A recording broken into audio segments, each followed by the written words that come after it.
जो फायरिंग का मामला है जो बॉर्डर पे या एलओसी पे अक्सर होती रहती है, पार्टली तो ये कई बारी इसलिए भी हो जाती है कि कुछ गलत संकेत आते हैं या कुछ ऐसा महसूस होता है फोर्सेस को कि कोई घुसपैठ हो रही है, तो शायद उसके तहत हो जाता हो। लेकिन ज्यादातर ये इसलिए होता है कि पाकिस्तानी तरफ से ये देखने की कोशिश की जाती है कि भारत की जो सुरक्षा बल हैं बॉर्डर पे, लेकिन सुशांत उनकी सरीन कितनी साहब, मुस्तैदी है, उनको सुशांत एक तरह सरीन से साहब, टेस्ट किया जाता है, जो प्रोब फायरिंग किया हुई जाता है। आरएसपुरा सेक्टर, एक तरीके से देखा जाए तो स्नाइपर किलिंग हो रही है, वहां पर स्नाइपर फायरिंग हो रही है, टारगेट किलिंग के तौर पर वहां से गोलियां बरसाई जाती हैं। इसे हम इत्तेफाक कैसे मान लें? नहीं नहीं, इसे इत्तेफाक आप अगर उसको हाफिज सईद के साथ जोड़ करके देख रहे हैं तो इसलिए मैं उसको इत्तेफाक बोल रहा हूं। लेकिन जो उनकी तरफ से ये जो जिस तरह की हरकत होती है पाकिस्तान की फौज की तरफ से, वो ये बात आपकी बिल्कुल दुरुस्त है कि फौज और हाफिज सईद की सांठ गांठ हमेशा से रही है, लेकिन फौज अपने ताई भी इस तरह की हरकतें करती है और उसमें यह देखा जाता है कि जो दूसरी साइड है उसके डिफेंसेस कितने पुख्ता हैं, वो कितने चौकस हैं, एक तरह का प्रोब होता है दूसरी साइड में। मेरा मानना यह है कि अगर इस तरह की हरकत एक पैटर्न बनता है तो फिर उसका भारत की सेना को और भारत की सुरक्षा एजेंसियों को उसका मुनासिब कोई जवाब ढूंढना चाहिए। मुनासिब जवाब और पर मैं एक आऊंगा, तरह की मुनासिब अगर जवाब पर टिट मैं फॉर आऊंगा टैट की सुशांत जरूरत हो तो सरीन वो भी साहब। देना चाहिए। ठीक है, लेकिन सुधांशु सिर्फ ये मित्तल और बार बार शक्ति अपनी सिंह गोयल भी दुहाई हमारे देते साथ रहे हैं। मैं लोग। लौटूंगा आपके पास भी, सरीन साहब लौटूंगा आपके पास। सुधांशु मित्तल जी और शक्ति सिंह गोयल जी, आपको हाफिज सईद का एक बयान सुनवाता हूं मैं, दर्शक भी जानेंगे। उसने 26/11 हमले को लेकर के एक बयान दिया, वो बयान सुन लेते हैं, फिर आपके पास आता हूं। मैं ये पूछता हूँ कि क्या तुमने ये साबित कर दिया कि बम्बई हमला हाफिज सईद ने किया था? अभी तक तुमसे ये तो साबित नहीं हो सका। हाँ जी, 6 साल हो गए, झक मार ली तुमने, सारी दुनिया में शोर मचा लिया, प्रोपेगेंडा कर लिया। यानी कि फिर आपकी प्लानिंग मजबूत थी सर, वो तो ये कहते हैं कि प्लानिंग बड़ी मजबूत की इतनी थी आपने। मजबूत थी कि दुनिया को कोई है ही नहीं जो इस प्लानिंग को पहचान सके। कोई हवाई चीज थी, ये सारी बुझारते हैं मेरे अजीज भाई। उन्होंने जो सबूत दिए हमने अदालतों में अल्हम्दुलिल्लाह फेस किया उनको। मैंने हाई कोर्ट में फेस किया, फिर सुप्रीम कोर्ट में मैंने फेस किया। शक्ति सिंह गोयल साहब, अगर आप देखें तो ये सीधा सीधा अटैक आपके ऊपर था। हाफिज सईद साहब कह रहा है कि झक मारी है आपने पूरे 6 साल, जबकि आप 26/11 का मास्टरमाइंड कहते हैं उसको, सबसे बड़ा अपराधी है वो हिंदुस्तान का।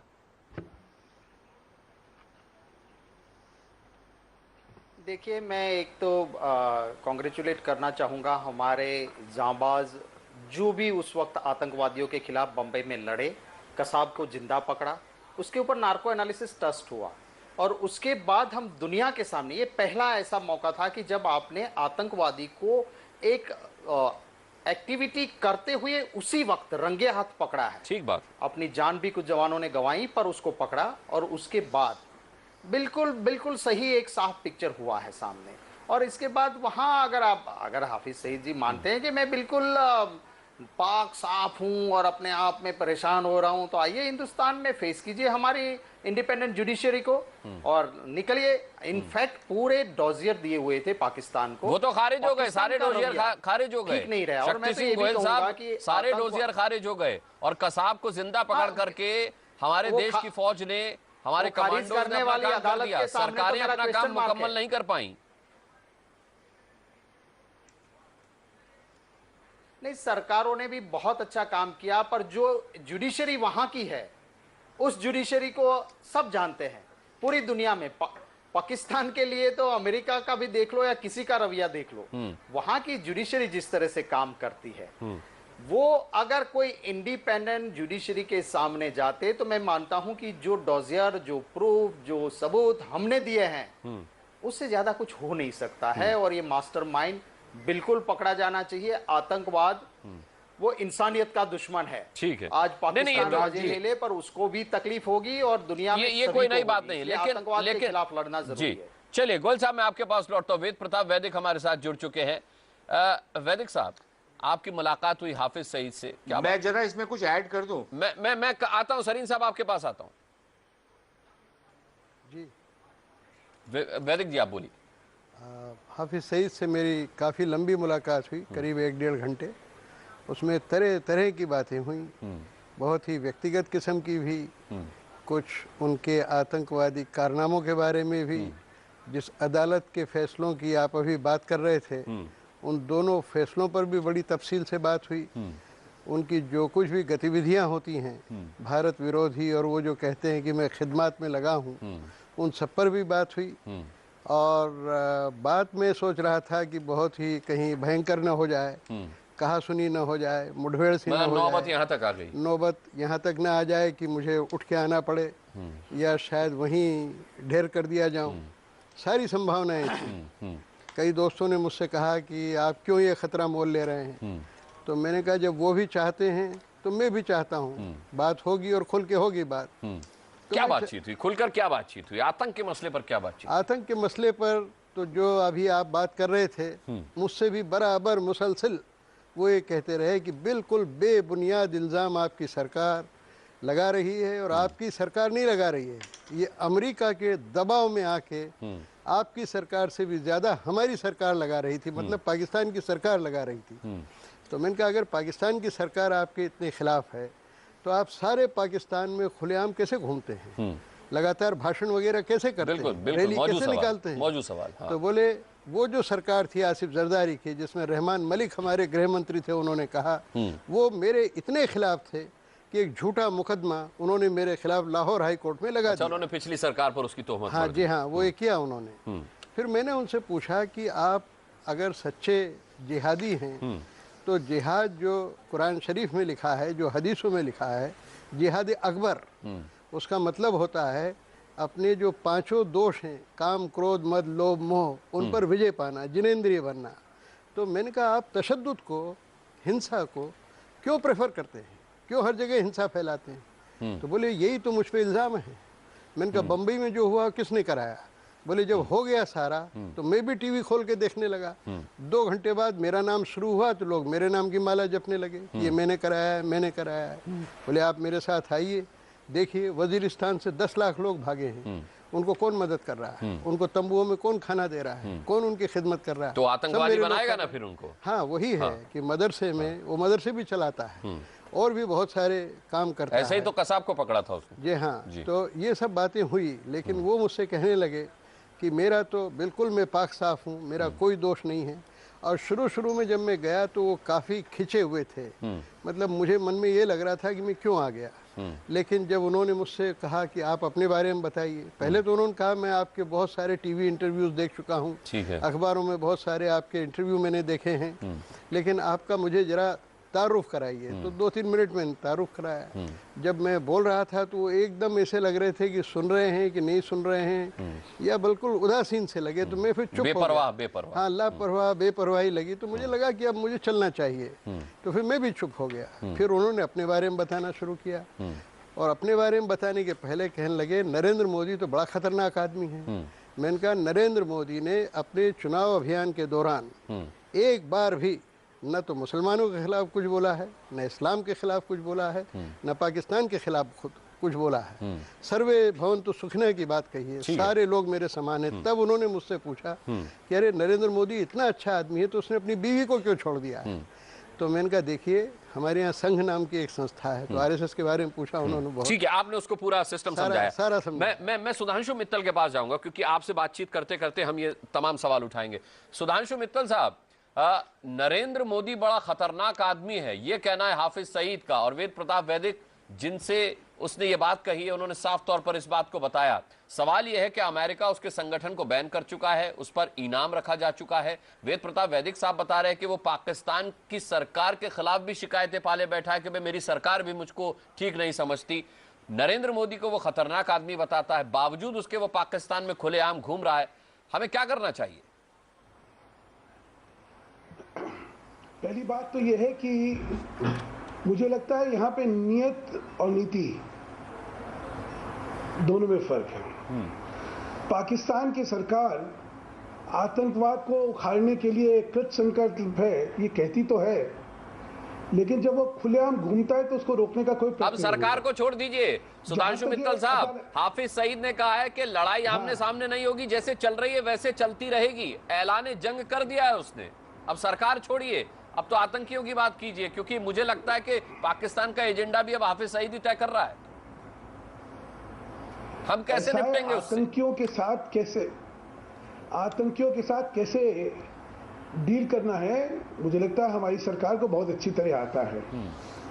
यहाँ पे आतंकियों के साथ ना तो कोई संवाद और ना कोई रहम, इसकी एक नीति अपनानी पड़ेगी और जो अपनाई जाएगी।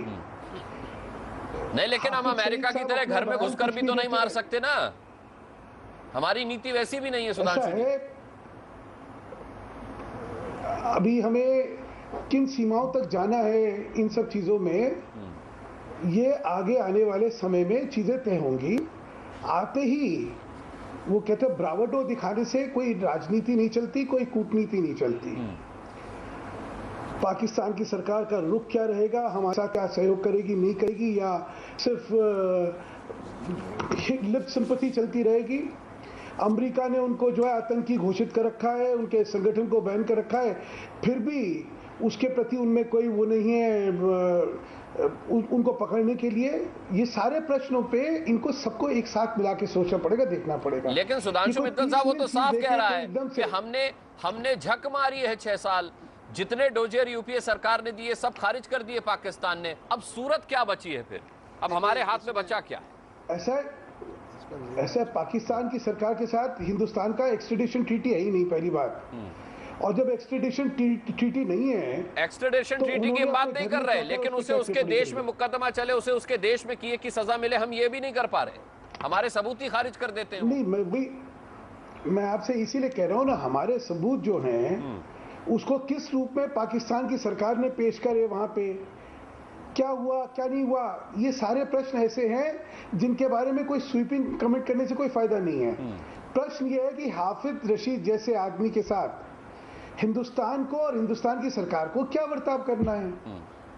और मुझे लगता है आगे आगे जैसे जैसे चीजें आने वाली हैं, आपको कई चीजें दिखेंगी। एक चीज बतलाना चाहता हूं, अजीत डोवल साहब NSA हैं इस समय, और पाकिस्तान और आतंकी, और चाहे वो दाऊद इब्राहिम हो चाहे हाफिज रशीद हो, इन सब के विषय में उनका जो चिंतन है उससे कुछ बहुत थोड़ा बहुत मैं वाकिफ हूं। और मैं इतना कह सकता हूं कि बहुत कुछ होने वाला है, बहुत कुछ होने वाला है। वेद प्रताप वैदिक साहब, क्या हाफिज सईद से मिलने के बाद आपको भी लगा कि बहुत कुछ होने वाला है? वो तो हम पहले से जानते हैं, उसके नजरिए से पूछ रहा हूं मैं ये बात। नहीं, हाफिज सईद ने जब मुझसे ये कहा कि दोनों कोर्टों ने मुझे बरी कर दिया, तो मैंने कहा कोर्टों के बरी करने से क्या होता है? कोर्ट आज तक ये सिद्ध नहीं कर सकी कि बोफोर्स में किसने पैसा खाया, पैसा खाया है भी कि नहीं खाया है। लेकिन जो बात सिद्ध है, सारी दुनिया को पता है, उसको कोर्ट की कोई लाजिम नहीं है गवाही। इसी तरह से मैंने कहा अगर आप बहादुर आदमी हैं तो आप ये कबूल क्यों नहीं करते कि आपने दहशत फैलाई है, आपने अपने मुल्क के लिए गलत या सही एक काम किया है, और उसके लिए जो भी सजा हो सकती है वो आप पाइए। एक बहादुर आदमी का ये काम है। और मैंने कहा आपका अगर हृदय परिवर्तन होता है तो आप फिर माफ़ी मांगिए उसके लिए, और जिन लोगों को तकलीफ हुई है वो माफ़ करें न करें ये उनके हाथ में है। तब इस पर वो एकदम चुप हो गए, परेशान से हो गए, कहने लगे मैंने आपसे फिर कहा ना कि मैं तो इन कामों में हुई नहीं, मेरा कोई लेने देना ही नहीं है, मैं तो खिदमतगार हूँ। फिर आपने पूछा नहीं कि आप सामाजिक सेवा करने के लिए जिन संगठनों को खोलते हैं, चाहे वो लश्कर हो, चाहे वो जमात दावा हो या फिर कोई और, उसे बैन क्यों कर दिया जाता है अमेरिका की तरफ से? आपको एक आतंकी घोषित क्यों किया जाता है? आप पर 60 करोड़ का इनाम क्यों रखा जाता है अगर आप समाज सेवा कर रहे हैं तो? वो ये कहते हैं कि अमेरिका को कोई बहाना चाहिए पाकिस्तान में ड्रोन अटैक करने के लिए, हमले करने के लिए, और उस बहाने के लिए मेरे जैसे आदमी उन्होंने तलाश रखे हैं, और हमारी कमज़ोर सरकारों को वो दबाते रहते हैं। और आपकी और अमेरिका की साठगांठ है, इसलिए आप सब लोग मिलकर मेरे जैसे आदमी को बदनाम करते हैं। मैंने कहा बदनाम नहीं करते हैं, आपके लिए इतनी नफरत है पूरे सब कॉन्टिनेंट में। अफगानिस्तान भी मैं जाता रहता हूँ, अफगानिस्तान में भी लोग यही बात कहते हैं, हिंदुस्तान में भी यही बात कहते हैं, पाकिस्तान में भी बहुत सारे लोग आपके मुखालिफ हैं, ऐसा मैंने उनसे कहा। तो उन्होंने कहा कि आप मुझे बुलाइए, मैं हिंदुस्तान आने को तैयार हूँ, आप एक बड़ा इजलास कीजिए, वहाँ मैं तकरीर करूँगा, लोगों से बहस करूँगा, उनको समझाऊँगा कि मेरा ये रास्ता ही नहीं है, तशद्दुद का मेरा रास्ता ही नहीं है, मेरा रास्ता तो खिदमत का है। अब इसमें मैं क्या बोलूँ, वो तो इसी बात पे अड़े रहे। ठीक है। मोहसिन रजा साहब पाकिस्तान से हमारे साथ वरिष्ठ पत्रकार जुड़ रहे हैं, मैं उन्हें भी जोड़ूंगा इस चर्चा में। मोहसिन रजा साहब, आपसे एक सीधा सा सवाल है कि कैसे आखिर हाफिज सईद को पाकिस्तान में इतनी खुली छूट मिली हुई है कि बाकायदा हाई कोर्ट में उसका सम्मान हो रहा है, वहां वो जो भाषण देता है या जो बातें कहता है वो भारत के खिलाफ होती है, भारत के खिलाफ जंग छेड़ने का ऐलान करता है, जिहाद छेड़ने का ऐलान करता है। क्या ये आपकी हुकूमत की मर्जी के बिना मुमकिन है? देखें, हुकूमत की जो पॉलिसी है और उसका इजहार उन्होंने आम इंतखाबात में अपनी इंतखाबी मुहिम में भी किया था, वो भारत के साथ अच्छे ताल्लुकात रखना चाहते हैं। अगर वो भारत के साथ लड़ाई करना चाहते हैं तो उनका इंतखाबी मुहिम का भी मौजू यही होता, वो अवाम की इस पर सपोर्ट हासिल करते। लेकिन उन्होंने अवाम की सपोर्ट जो है वो भारत के साथ अच्छे ताल्लुकात की बुनियाद पर हासिल की। ठीक है, तकरीबन पाकिस्तान की सभी सियासी जमातों ने भारत के साथ अच्छे ताल्लुकात की बुनियाद पर अपनी बजा फरमाया आपने, बजा फरमाया मोहसिन साहब। लेकिन हाफिज सईद तो कह रहा है कि आमने सामने की जंग नहीं होगी, जैसे चल रही है वैसे ही लड़ाई चलती रहेगी। क्या वो एजेंडा तय करेगा? लेकिन एक बात तो आप देखें ना कि क्या हाफिज सईद पाकिस्तान के अवाम की नुमाइंदगी करता है? नहीं, लेकिन लाहौर हाई कोर्ट में उसका सम्मान किया जाता है, वहां पे चीफ गेस्ट के तौर पे बुलाया तो जा रहा है ना उसको, तो एक सम्मानित नागरिक तो है वो पाकिस्तान का। देखें, हाई कोर्ट में वकला बिल्कुल आजाद हैं, वो किसी हुकूमत के ताबे नहीं है। आपको खुद भी अंदाजा है कि इंडिया में भी जो वकला हैं वो अपनी सोच रखते हैं, उनको हुकूमतें या कोई इदारे इस बात पर पाबंद नहीं कर सकते कि वो किसी को बुलाएं या लेकिन वो जंग का ऐलान नहीं करते, जिहाद की बातें नहीं करते मोहसिन साहब। देखें, हाफिज सईद के ख्यालात तो कोई आज के नहीं है, ये पुराने ख्यालात हैं। इन ख्यालात के हवाले से उसको हाई कोर्ट में वकला बुलाते हैं, वकला उसको अभी मैं हाफिज सईद की एक अफ्तार पार्टी से आ रहा हूँ, वहाँ पे उन्होंने अभी बड़ी लंबी चौड़ी तकरीर की है और जो पाकिस्तान की फौज का ऑपरेशन है वो उसको सपोर्ट कर रहे थे। तो उनके मुख्तलिफ मौके पे मुख्तलिफ उनके मौक़िफ़ हैं। इंडिया के हवाले से जो उनका मौक़िफ़ है वो बिल्कुल वाज़ेह है। पाकिस्तान की कोई हुकूमत, आप ये बात कह सकते हैं कि हाफिज सईद के खिलाफ कोई इल्ज़ाम भी किसी कोर्ट में साबित नहीं करा सकी। हाफिज सईद को डिटेन भी किया गया था बम्बई अटैक्स के बाद, और उसके बाद पाकिस्तान की हुकूमतें जो थी अदालतों में गई, लेकिन वो कोई बात साबित नहीं कर सकी, जिसकी वजह से हाफिज सईद अब एक आज़ाद शहरी की हैसियत में फिर रहे हैं। और पाकिस्तान का आइन हर शख्स को जो है वो अपनी बात करने का हक देता है जी। वो के हाफिज सईद को ये हक हासिल नहीं है कि वो पाकिस्तान से इंडिया नहीं। तो मोहसिन रजा साहब, ऐसे ही चलता रहेगा क्या? क्योंकि पहले लश्कर बना, फिर उसको बैन किया गया, उसके बाद जमातुद दावा बना, फिर उसको बैन किया गया, फिर तहरीक हुर्मत रसूल बना, उसे बैन किया गया। अब ये क्या सिलसिला चलता रहेगा कि हाफिज सईद फिर एक नया संगठन बनाएगा, उससे जिहाद और जंग की बातें करेगा और आप कहेंगे कि नहीं वो तो सामाजिक कार्यकर्ता है, फिर भारत आपको सबूत देगा, आप उसे खारिज कर देंगे कि नहीं वो तो हमारे यहाँ का एक सामाजिक कार्यकर्ता है, आतंकवादी नहीं है?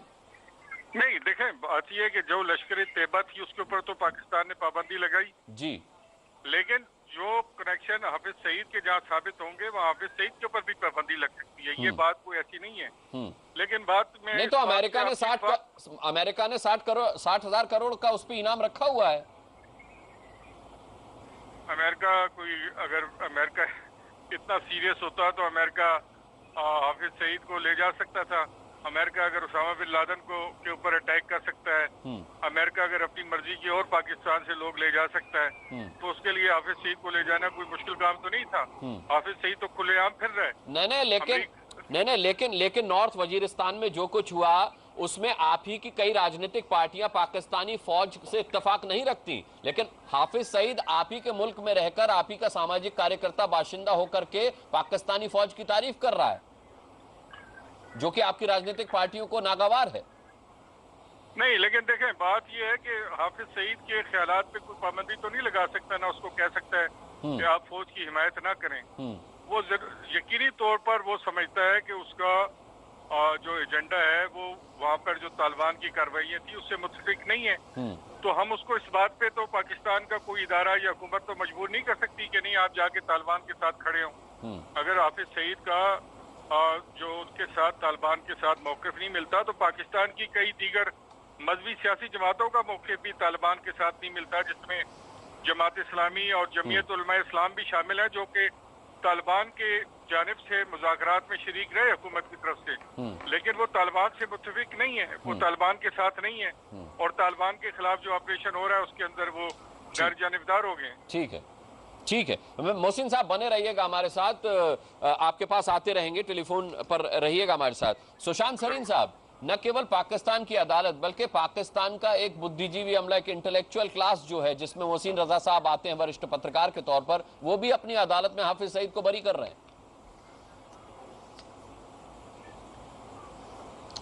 देखिए, मोहसिन रजा साहब जो कह रहे हैं वो एक सहाफ़ी के तौर पर कह रहे हैं और उससे मेरी कोई दो राय नहीं हो सकती, लेकिन एक तो बात यह है कि हाफिज सईद को लाहौर हाई कोर्ट में या बाकी किसी अदालत में इस तरह का न्योता देना, ये जो हम लोग कई बारी ढंढोरा पीटते हैं कि पाकिस्तान की सिविल सोसाइटी के बारे में बात करते हैं, तो इससे पता लगता है कि वो सिविल सोसाइटी कितनी अनसिविल सोसाइटी है।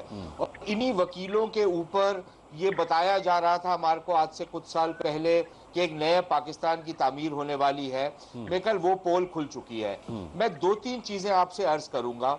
वैदिक साहब तो जब हाफिज सईद से मिले हैं, आज से 10-12 साल पहले मेरी भी मुलाकात हुई थी हाफिज सईद के साथ, और उस पर मैंने एक लेख भी लिखा था, और मैं आपको यकीन से ये कह सकता हूं कि उस समय जिस तरह की बातें हाफिज सईद ने वैदिक साहब के साथ की, उससे बिल्कुल मुख्तलिफ बातें मेरे साथ की थी। और उस समय 99 या 2000 की बात है, वो ओपनली प्रोक्लेम करते थे अपने जिहादी एजेंडा को और अपने तशद्दुद के एजेंडा को, उसमें कोई उनकी लग लबेड़ नहीं था, वो उसमें बिल्कुल कोई डिनायल नहीं था, वो ओपनली उसको प्रोक्लेम करते थे। ये बात ठीक है कि उस समय वो लश्कर तैयबा था, उसके बाद वो एक तरह का उन्होंने उस पर पर्दा डाला और जमात उद दावा का तामीर कर ली, लेकिन वो एक अलग बहस है। अब मैं दो तीन चीजें आपसे एक और अर्ज कर दूं। आप बार बार कोर्ट केस की बात कर रहे हैं, और शायद मोहसिन रजा साहब भी आपको ये बता पाए कि हाफिज सईद के ऊपर 26/11 का कोई मुकदमा नहीं दर्ज हुआ। उनको जो अरेस्ट किया गया था 26/11 के बाद, वो MPO या मेंटेनेंस ऑफ पब्लिक ऑर्डर के तहत किया गया था, और बार बार उसको एक्सटेंड किया जा रहा था। उसके खिलाफ वो अपील में गए थे। पाकिस्तान की सरकार ने 26/11 के खिलाफ जिन लोगों के ऊपर मुकदमा दर्ज किया है वो लश्कर तैयबा या जमात उद दावा के जरूर कारकुन है, लेकिन हाफिज सईद को उस केस में मुलव्विस नहीं किया गया। वो जो केस चल रहा है जो 7 लोगों के खिलाफ, वो पिछले 7-8 साल से चल रहा है, जब से 26/11 का ट्रायल हुआ है, और उसमें वो एक तो इन कैमरा तरीके से चल रहा है ट्रायल, इसलिए पता नहीं है कि हुआ क्या है। दूसरी चीज ये है कि हमारे पास पुख्ता इंफॉर्मेशन ये है कि वो जो लोग हैं वो जेल में बेशक होंगे, लेकिन वहां पर वो कॉन्जुगल राइट्स भी इंजॉय करते हैं, वो सेल फोन्स भी रखते हैं, वो अपने दहशतगर्दी का धंधा भी वहां से चलाते हैं। ये सारी चीजें हमारे सामने हैं।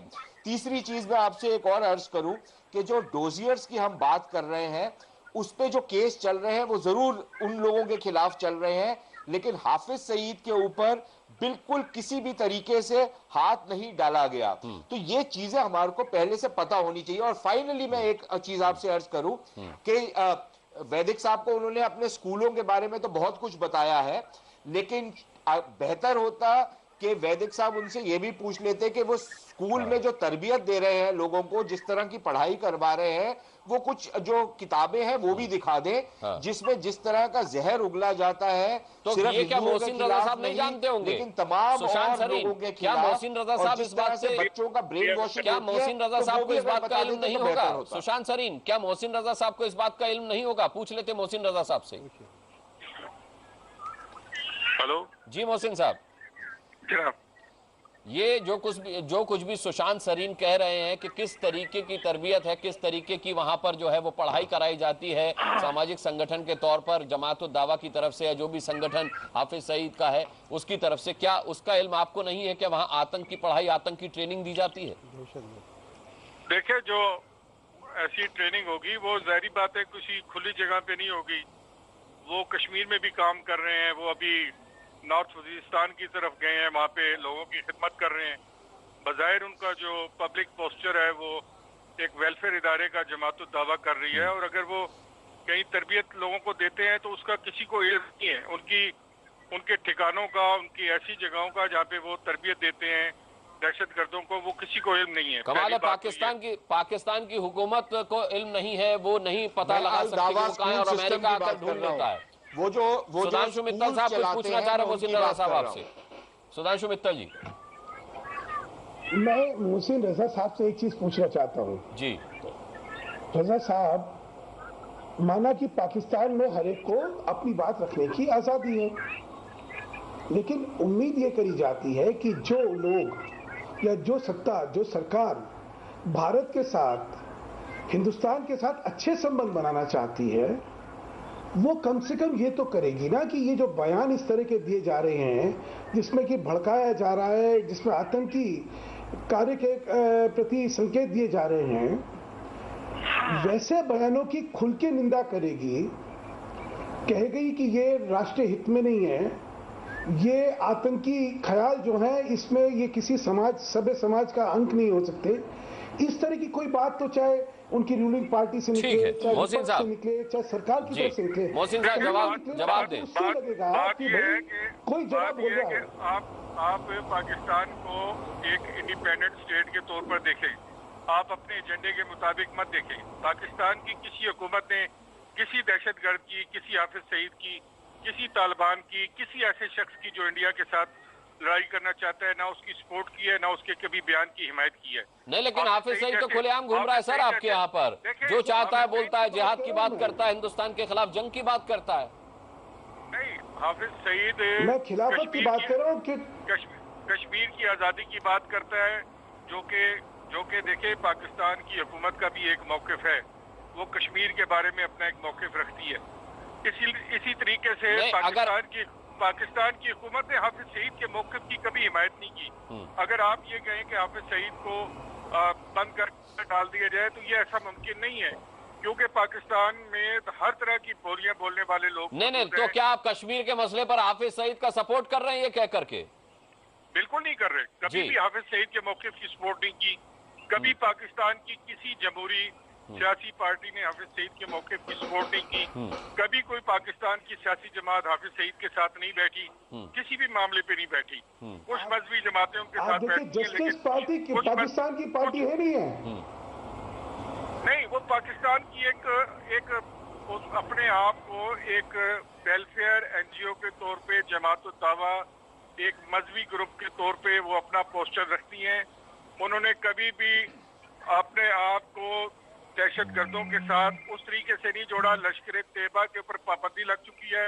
हाफिज सईद जो है, अभी भी जो उनका मौक़िफ़ था, जो अभी मैं उनकी बातें सुन के आ रहा हूँ, वो शुमाली वजीरिस्तान में होने वाले ऑपरेशन के हवाले से थी, वहाँ पे होने वाले रिलीफ वर्क के हवाले से थी, और वो हुकूमत पाकिस्तान पर ये दबाव डाल रहे थे कि वो पाकिस्तान के दिफाई इदारों की इमदाद जो है वो बढ़ाएं, पाकिस्तान के दिफाई इदारों का बजट बढ़ाएं, पाकिस्तान की फोर्स का बजट बढ़ाएं। नहीं, आप चाहे जो कह लें। मैं मोहसिन रजा साहब एक बयान आपको सुनवाता हूँ हाफिज सईद का, उसके बाद उसके माने आपसे पूछूंगा मैं।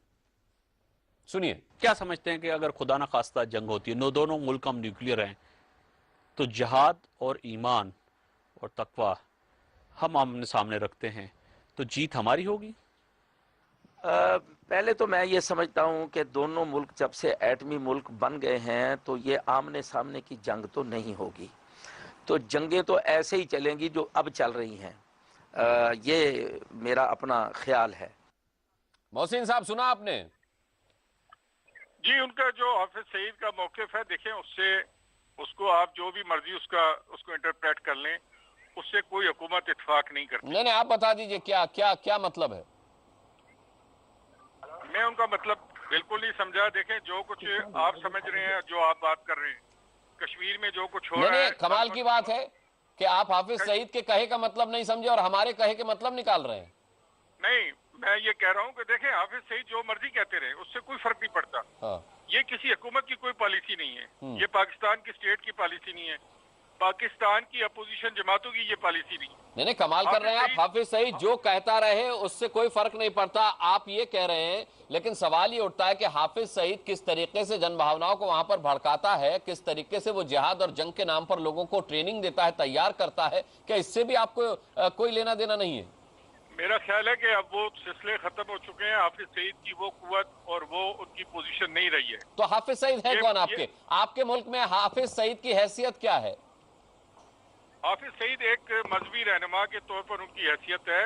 वो लश्कर तैयबा के ऊपर बैन हो चुका है 9/11। ठीक है, मैं नहीं समझता वैदिक साहब, हाफिज सईद जो है मुस्तकबिल में कोई बड़ी खबर रहेगा। ठीक है, वैदिक साहब, आप मोहसिन रजा साहब से कुछ पूछना चाहते हैं? मोहसिन रजा साहब से इस्लामाबाद में काफ़ी लंबी बातचीत हुई और वो मुझे पिछले 30-35 साल से जानते हैं, जब वो पेशावर में कॉरेस्पॉन्डेंट थे। जी जी बिल्कुल। उनके ख्यालात से मैं बहुत वाकिफ़ हूँ।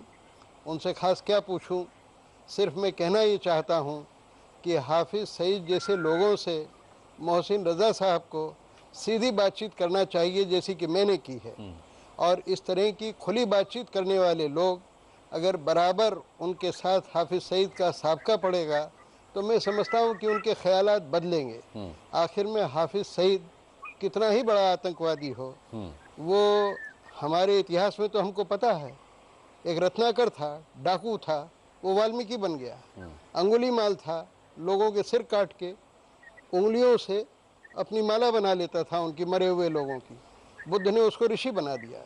मैं समझता हूँ कि हाफिज़ सईद से भी हमारे दोस्त मोहसिन रजा साहब जैसे लोग, और भी पाकिस्तान में हज़ारों ऐसे बुद्धिमान जर्नलिस्ट हैं, बड़े अक्लमंद जर्नलिस्ट हैं, वो मिलते रहें, बात करते रहें, उनको समझाएं कि जिहाद अकबर, बड़ा जिहाद करने वाले लोग के मामले में वैदिक साहब हम मोहसिन रजा साहब पर ही भरोसा करें, यानी हम खुद कुछ ना करें? नहीं, हमने किया ना। मैंने तो इतना बड़ा खतरा मोल लिया। लोगों ने कहा कि आप तो अनऑफिशियली गए ना? नहीं, मैं कोई ऑफिशियली नहीं गया। मुझे भारत सरकार अनऑफिशियली कह रहा हूं। अनऑफिशियली मेरे अपने वही तो मैं कह रहा हूं। तो ऑफिशियली हम क्या करें, ऐसे बैठे रहें? नहीं, ऑफिशियली जो वो करते हैं उसका पूरा जवाब दीजिए, शेर के सवा शेर सिद्ध होइए। ये तो मैं हाफिज़ सईद को भी कहा कि अब नरेंद्र मोदी की सरकार है। ये एक ऐसी सरकार है कि जो किसी प्रकार के मामले में कोई भी कोताही नहीं करेगी। और ये भी मैंने कहा, वो जो उन्होंने कहा ना कि एटमी हथियार अब हम दोनों के पास हैं, मैंने कहा अब आप ज़्यादा निर्भय हो गए हैं, बेखौफ हो गए, इसलिए खुल के बात कीजिए, पूरे सेल्फ कॉन्फिडेंस के बात कीजिए। आपको हमसे दबने की ज़रूरत नहीं है, आप बराबरी के स्तर पर आ जाइए, अपनी बात खुल के कहिए। कश्मीर पर अगर आप बात बोलते हैं तो हमारी बात भी खुल के सुनिए। हमसे सब ने कहा, सिर्फ हाफिज़ सईद ने ही नहीं, कि आप कश्मीर पे क्यों नहीं बात करना चाहते। मैंने कहा आज तक हिंदुस्तान के हर प्रधानमंत्री की इस कमजोरी को मैं समझ ही नहीं पाया कि वो कश्मीर पे बात क्यों नहीं करना चाहता है। कश्मीर पे सबसे पहले हमको बात करनी चाहिए, क्योंकि जो कब्जा है हुआ कश्मीर है, वो किसका कब्जा है हुआ कश्मीर है? कानूनी तौर पर तो उस पर भारत का अधिकार है। और मैंने सारे पाकिस्तानी, मेरे जितने लोगों ने मुझसे बात की, सबसे मैंने कहा कि यूएन रेजोल्यूशन की आप बात करते हैं, पाकिस्तान में एक आदमी मुझे ऐसा नहीं मिला जो यूएन रेजोल्यूशन को लागू करने के लिए तैयार हो। यूएन रेजोल्यूशन की पहली शर्त यह है कि जो तथाकथित आज़ाद कश्मीर है उसकी एक इंच जमीन पे से हर सरकारी अफसर और फौजी पाकिस्तान का हटा लिया जाएगा। कोई तैयारी नहीं। ठीक है, शक्ति सिंह गोयल, आप मोहसिन रजा साहब से कुछ कहना चाह रहे हैं? मैं बिल्कुल ये कहना चाहूँगा कि जिस तरह से हमने बयान सुना, ये बिल्कुल सही कह रहे हैं कि जिस तरह से जंग चल रही है वो शुरू रहेगी। इसका मतलब ये हुआ कि टेररिस्ट अटैक जो हिंदुस्तान में होते हैं वो शुरू रहेंगे। मैं तो ये भी कहना चाहूँगा कि जो प्रधानमंत्री के उम्मीदवार के वक्त मोदी जी सीना तान तान के कहते थे, क्या उनके कान तक आपका इंटरव्यू पहुँच रहा है? अगर पहुँच रहा है तो उसका करारा जवाब देना चाहिए। पास्ट का इतिहास अगर देख ले तो जब गुजरात के मुख्यमंत्री थे उसी वक्त पे हरेन पंड्या को मारने वाले को बाहर तक जाने दिया एनडीए की सरकार थी। अक्षरधाम पे हमला हुआ आतंकवादियों का। आज सुप्रीम कोर्ट ने कहा कि आपने गलत लोगों को पकड़ा। अरे आप कहां राजनीति नहीं करना चाहता आतंकवाद। नहीं, ये देश की बात हो रही है, ये कोई राजनीतिक पार्टियों पर चर्चा नहीं। आप हाफिज़ सईद पर रहिए ना शक्ति सिंह गोयल। नरेंद्र मोदी सीना दिखाते थे चुनाव से पहले। आज क्या करते हैं? गुजर गया भाई। चाइना अपना एरिया में, हमारा गुजरात गुजर गया, आप देश की बात करो। चाइना के एयरक्राफ्ट। आप मोहसिन रजा साहब से कुछ पूछने वाले थे, हम चुप रहते हैं। आप मोहसिन रजा साहब से कुछ पूछने वाले थे। गोयल जी, गोयल साहब, आप मोहसिन रजा साहब से कुछ पूछने वाले थे। हाँ, मैं उनसे यही पूछने वाला था कि अगर आपके लिए जो एक आतंकवादी, मैंने सरकास्टिक वे में पहले ही कहा कि जो आप पाकिस्तान में आप उसके पीछे जी लगाते हो, अगर वो आपको पाक साफ लगता है तो क्यों ना हिंदुस्तान की अदालतों में, जिसका दुनिया में एक क्रेडिट है, एक क्रेडेंशियल्स है, आए और फेस करे हमारी अदालतों को। और अगर हमारी हाई कोर्ट, सुप्रीम कोर्ट उसको बरी करती है तो क्या राजा साहब वो उसको समझाने की कोशिश कर पाएंगे? मोहसिन साहब, देखिए, आपकी तो सुप्रीम कोर्ट ने अफजल गुरु को फांसी दे दी किसी सबूत के बगैर। उन्होंने कलेक्टिव कॉन्शियस की बुनियाद के ऊपर फैसला दे दिया। आप क्यों ऐसी बातें करते हैं? इस मामले में अदालतों को क्यों नहीं हुकूमतें बैठ के इस मामले पे बात करती? नहीं, तो मतलब अफजल गुरु को फांसी देने से पहले आपकी इजाजत लेनी जरूरी थी क्या मोहसिन साहब? बोलो जरा, कोर्ट की जजमेंट पढ़ तो लें। नहीं, जजमेंट को आप देख लें खुद। आपने अफजल गुरु को जिस तरीके से फांसी दी कि ना इन्होंने यूएन रेजोल्यूशन पढ़ा है, ना भारतीय सुप्रीम कोर्ट की जजमेंट पढ़ी है, और उस पर बयान देते जा रहे हैं ये ऐसे ही। मोहसिन साहब, पहली बात तो ये है जनाब कि आप देखें, आप ये बातें जहन से निकाल दें कि हाफिज सईद वहां पे आके अदालत में पेश हो जाएगा। इन बातों के अलावा आप प्रैक्टिकल बात करें। प्रैक्टिकल क्या बात हो सकती है? दोनों मुल्क बैठ के इस पे बात करें, इस इशू को नहीं, दोनों मुल्क बैठकर इस पर बात करें, इसमें किसी को आपत्ति नहीं है मोहसिन रजा साहब, लेकिन हाफिज सईद जैसी ताकतें क्या ऐसा होने देंगी? ताकतें खत्म हो जाएंगी जिस दिन आपने इस मसले का हल निकाल लिया। कश्मीर का हाफिज सईद जैसे लोग जो है वो खत्म हो जाएंगे। उनकी पाकिस्तान की कोई सियासी हैसियत नहीं है।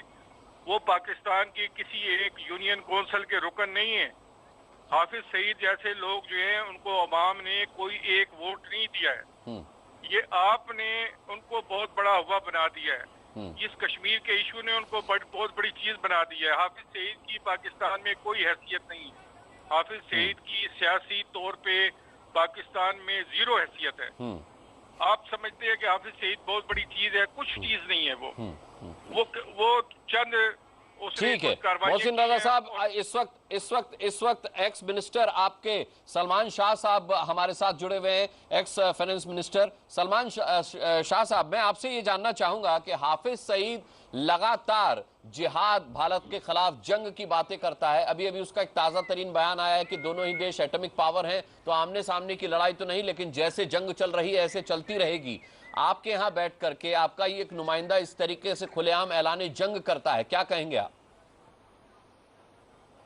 देखिए, पाकिस्तान में बहुत से लोग बहुत सी बातें करते हैं, लेकिन आई थिंक मेन जो चीज़ है वो ये आपको देखनी है कि हुकूमत क्या कहती है। और हुकूमत का जो मैसेज जा रहा है वो बड़ा फ्रेंडली मैसेज है। और नवाज शरीफ साहब ने मोदी साहब की इनाग्रेशन में भी हिस्सा लिया, बातचीत की।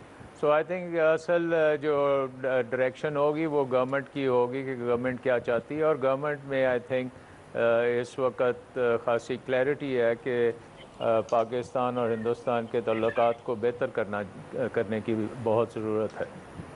बजा फरमा रहे आप सलमान शाह साहब, लेकिन सवाल यह है कि क्या ऐसी बातचीत के एजेंडों को हाफिज सईद जैसी ताकतें मुकम्मल होने देंगी? आपकी तो सेना भी हुकूमत पर दबाव बनाती है भारत के खिलाफ, यहाँ पर तमाम बार सैकड़ों बार सीज फायर का उल्लंघन आपकी तरफ से होता है, तो ऐसे में क्या उम्मीद रखी जाए?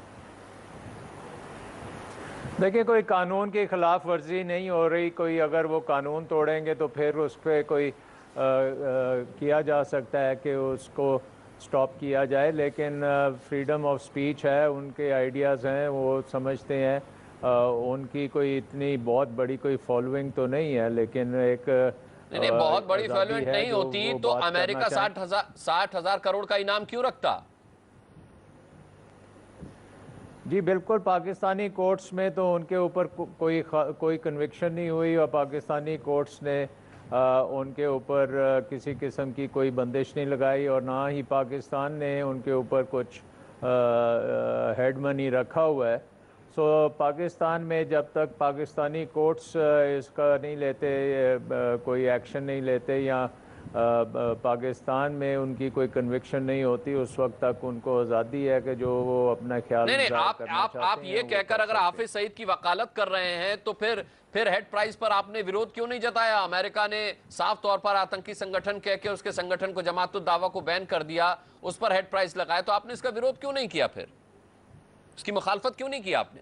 ये तो मुझे नहीं पता कि क्यों नहीं किया, लेकिन आई थिंक जैसे मैंने आपको कहा कि पाकिस्तान में उनके ऊपर आज़ादी है और उन पे किसी किस्म की बंदिश नहीं है, और जब भी ऐसी कोई चीज़ होगी तो पाकिस्तान के कोर्ट्स जब उनके ऊपर कोई एक्शन लेंगे तो फिर गवर्नमेंट ऑफ पाकिस्तान के ऊपर कोई यही तो सबसे बड़ा सवाल है सलमान शाह साहब कि हाफिज सईद पर पाकिस्तान में कोई पाबंदी नहीं है, तो ऐसे में कैसे मुमकिन समझा जाए कि बातचीत से मसलात का हल हो सकता है?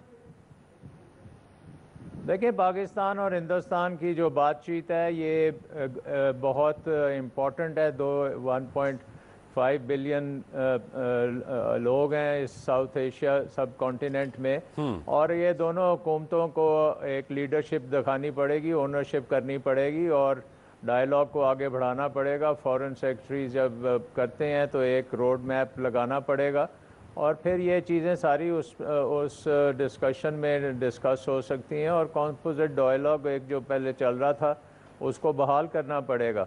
नहीं, कंपोजिट डायलॉग का महत्व क्या रह जाता है, उसके मायने क्या रह जाते हैं सलमान शाह साहब कंपोजिट डायलॉग के? क्योंकि हाफिज सईद तो साफ ऐलान जंग करता है। अब क्या फ्रीडम ऑफ स्पीच इतनी है कि आपके मुल्क में बैठ करके कोई चीफ गेस्ट बन करके लाहौर हाई कोर्ट का और ऐलान जंग कर सकता है? क्या इतनी फ्रीडम ऑफ स्पीच है? देखें, ये तो हिंदुस्तान में भी बड़े इसी तरह के बयानात आते रहते हैं, और आज ये अखबार में आया था कि बीजेपी के बड़े इंपॉर्टेंट कौन सा मोस्ट वांटेड यहाँ पर खुलेआम घूम रहा है सरकार की मर्जी से, ये बताएं सलमान साहब। की बात कर रहे हैं। देखें, बात हमारे मुल्क में कौन मोस्ट वांटेड आपको खुलेआम घूमता नजर आ रहा है? ओनरशिप होगी, अगर दोनों मुल्क चाहेंगे कि हालात बेहतर हों तो फिर ये हालात बेहतर होंगे, अदरवाइज नहीं होंगे। सो अगर ये डिग्नोस्टिक किस्म के हम प्रोपेगेंडे में फंसे, हमारे यहाँ से ऐलान जंग का, जिहाद का किसने मुनादी पीटी? बताइए, हमारे यहाँ कौन मोस्ट वांटेड है जो खुलेआम घूम रहा हो, इस तरह की बयानबाजी कर रहा हो, ऐसा जहर उगल रहा हो? बताएं तो एक उदाहरण दें। अखबार में पढ़ा है कि न्यूक्लियर वॉर के ऊपर वो थ्रेटन कर रहे हैं और वो कह रहे हैं कि तैयारी करें, 1-2 महीने में। वो अखबार भी आप ही के यहाँ का होगा? कर देंगे जी, वो अखबार भी आप ही के यहाँ का होगा जिसमें ये छपा है?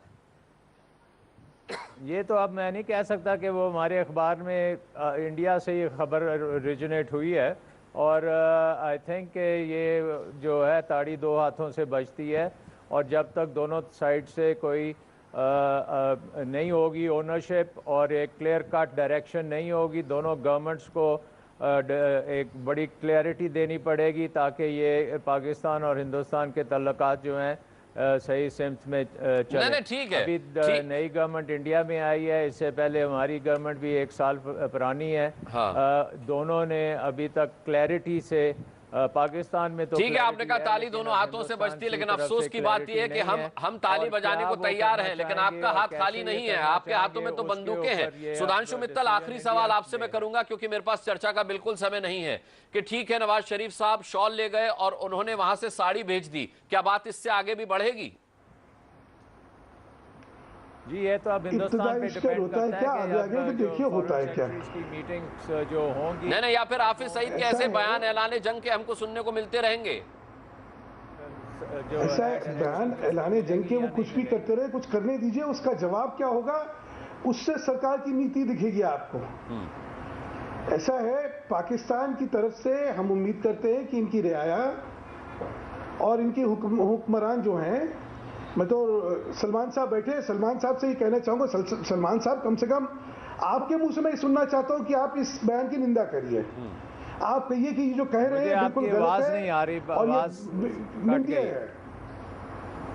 ठीक है, मेरे पास अब समय बिल्कुल खत्म है, और जिस नोट पर सुधांशु मित्तल साहब कह रहे हैं कि कम से कम हाफिज सईद के इस तरीके के बयानों को पाकिस्तान की हुकूमत को खारिज करना चाहिए, जो कि नहीं किया जा रहा, उसे बोलने दिया जा रहा है ये कहकर के यहां पर फ्रीडम ऑफ स्पीच है और हाफिज सईद जैसे लोगों की हुकूमत में कोई हैसियत नहीं है, तो उसकी बात को तरजीह देने के मायने क्या है? हालात सुधरे, इसी उम्मीद के साथ सभी का बहुत बहुत धन्यवाद हम करना चाहेंगे। बड़ी बहस में आज के लिए इतना ही। वक्त एक छोटे से ब्रेक का है, ब्रेक के बाद लौटते हैं।